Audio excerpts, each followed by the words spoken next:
It's just video. How do I make it tight? This thing. To go to the end of each one.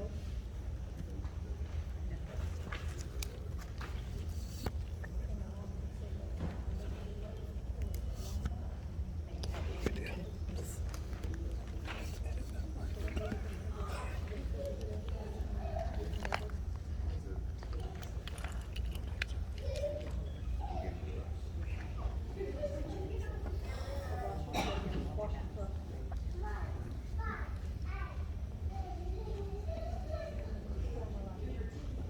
I mean, I can't speak for you because I don't know what any of that.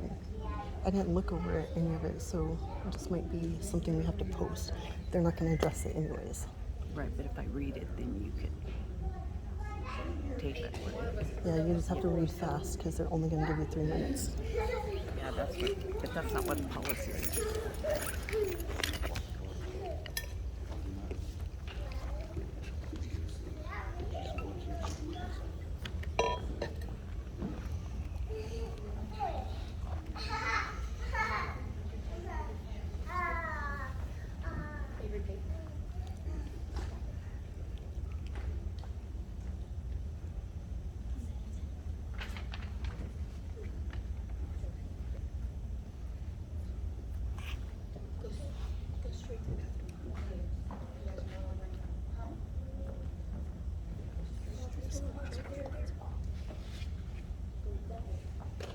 Yes. I had to look at the two all together.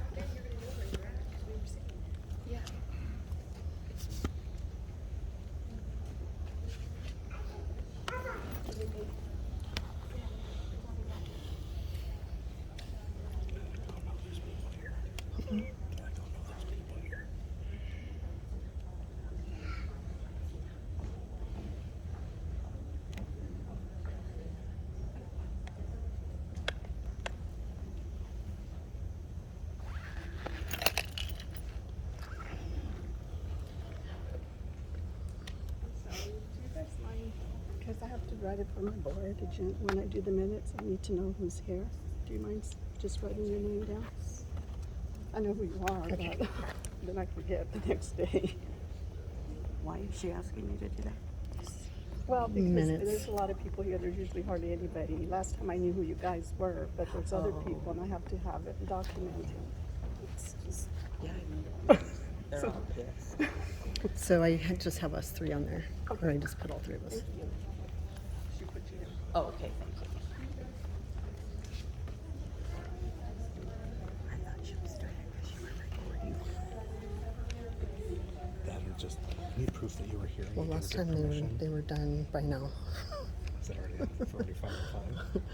It's 5:03. Yeah, so there's going to be the pledge.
meeting order. Please stand for the pledge. Did you see the pledge last night? United States of America, and to the republic for which it stands, one nation, under God, indivisible, with justice for all. He got most of that.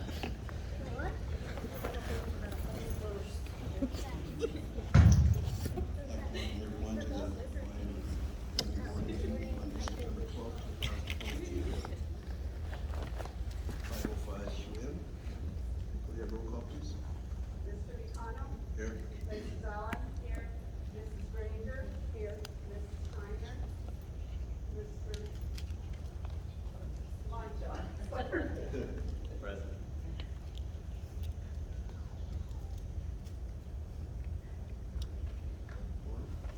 Did you guys get the thing with the agenda on it? Your motion approved. Ms. Allen? Ms. Granger? All those in favor? I can't hear you. Item 1.4, our minutes from August 8th, 2022, and August 13th, 2022, government board meeting. They're in your packet. Corrections to those?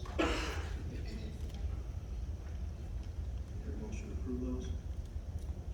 Motion from Mr. Mancha. Ms. Granger, all in favor? Aye. Those opposed? Motion carries 4-0.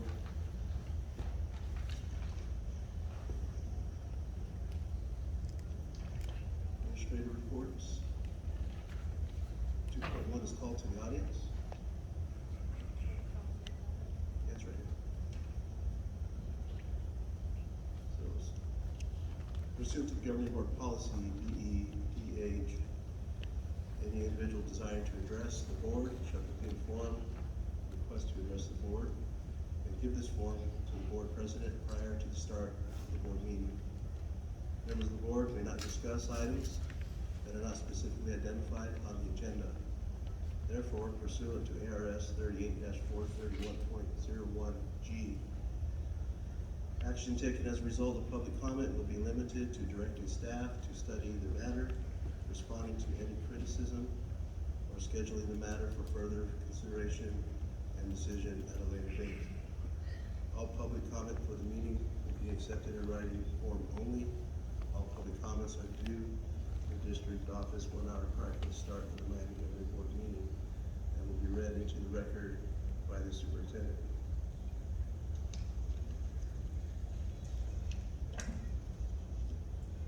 So first call to the public is Cassandra Thomas.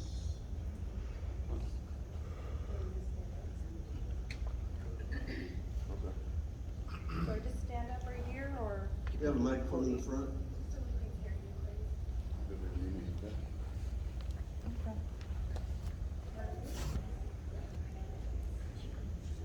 And one thing, if you start to mention employee names, that we can't hear that. Don't mention any student names or any students' parents' names, things like that.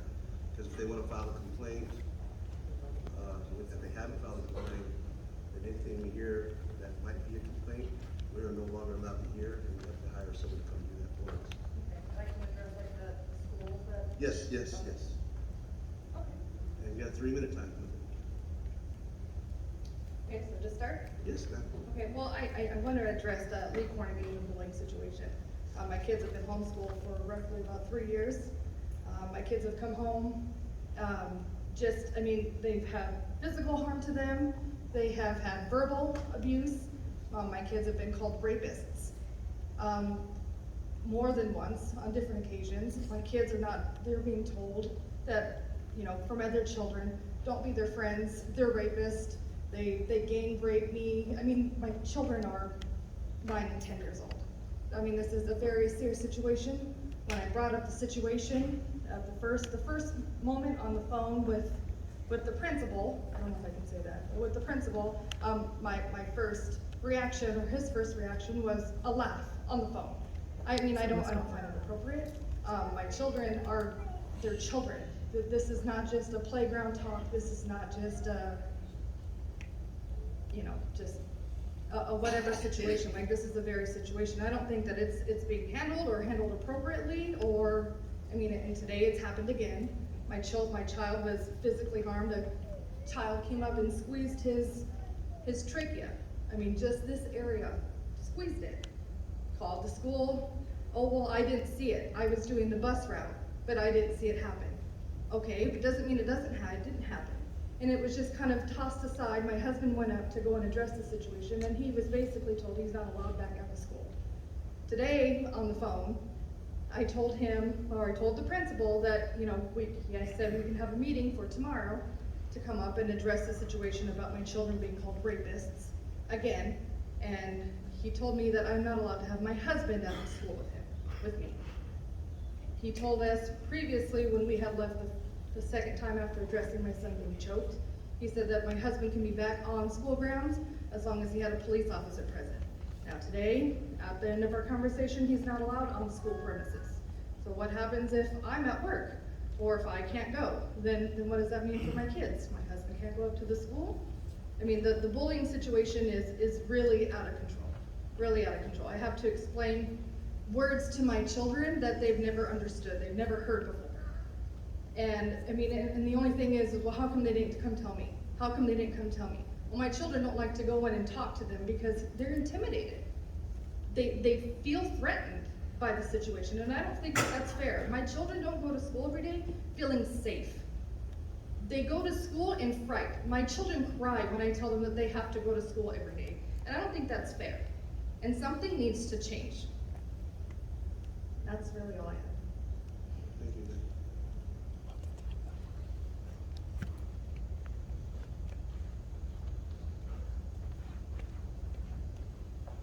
That's what they do. If they don't like your presence, they ban you. Does she still have more time to ask that? That's my husband. 5 seconds, and I don't know if the board president, he didn't. So next is Keith McDaniel.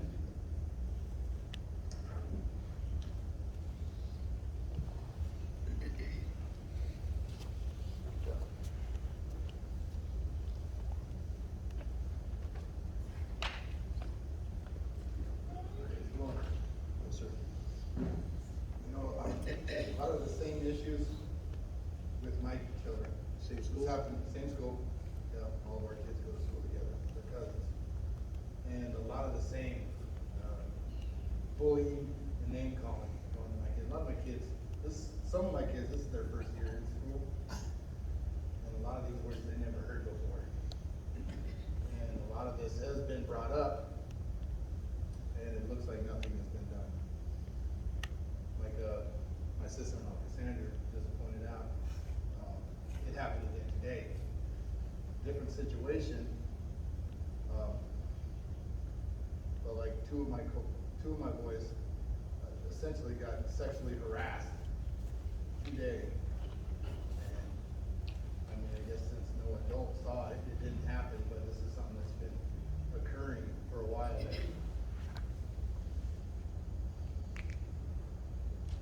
And I would like to know something is getting done about this for, you know, it's too crazy, because a lot of allegations like that, especially at the age my kids are starting to get, can get pretty serious. When they could have been nipped in the bud before. That's really all I got to say. A lot of mine coincides with Cassandra's over there. Thank you. Thank you, sir.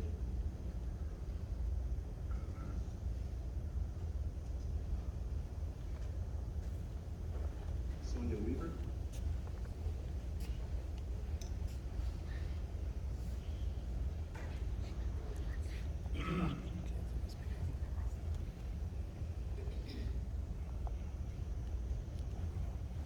Good afternoon. So I've just come to address the situation on a bus route, bus number 10 and the bus driver. So as a working parent, I rely on the bus to take my kids to school every day. And there is an issue when I come from a very big district. This is my first year back. I graduated high school here, but my kid's first year here. We came from Tucson, where it's a very big public school. Public school, she's been riding a bus since kindergarten. Never had an issue until we moved here. It just seems to be like it's a constant problem. I even at 4 o'clock in the morning, or 5 o'clock in the morning, and I rely on that bus driver to take my kid to school. It's hard to get the terms when you, hey, your daughter just got off the bus because she can't get in the seem to get along with the bus driver. My kid has never, ever one day in her life been in trouble. She's not that kind of kid. So, I mean, it seems to be like it's a constant routine. And if, I understand, I'm the kind of parent that if my kid did something wrong, then she deserves to be punished or disciplined or any kind of thing. But when it comes to always the same thing over and over, and then the second person who's involved with it doesn't get any treatment, it kind of makes it a little bit upsetting. Especially when you get the call at work. So, I mean, it just seems like it's been an ongoing story since Victoria took over. Bus number 10 bus driver. I don't know them personally, I've never met them, but it's just a constant thing, it's a constant thing.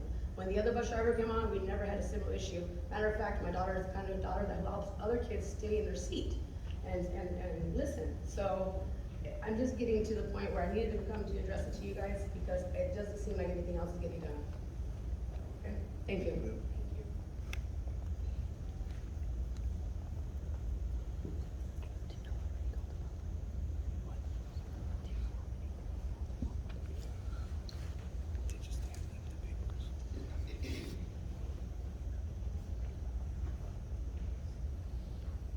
Felicia Spruce.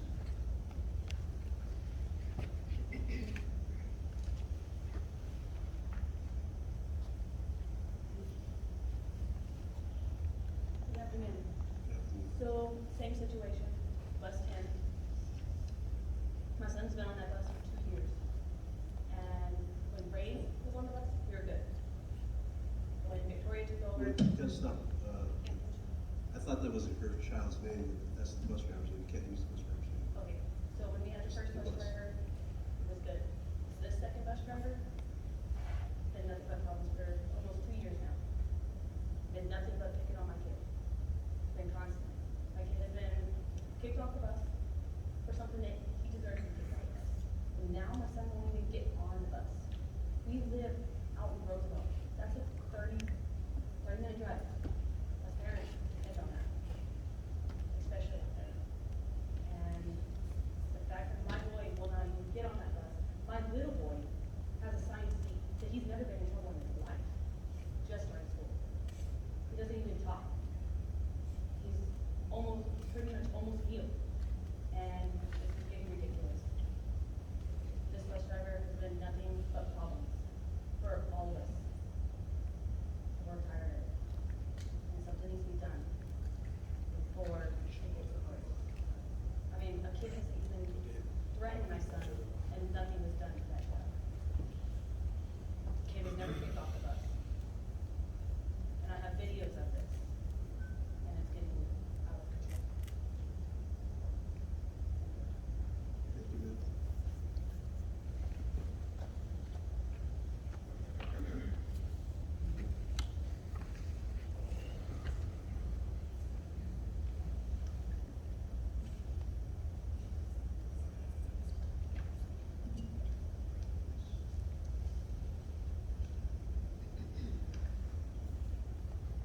Mike Edmondson. Micah. Yeah, Micah.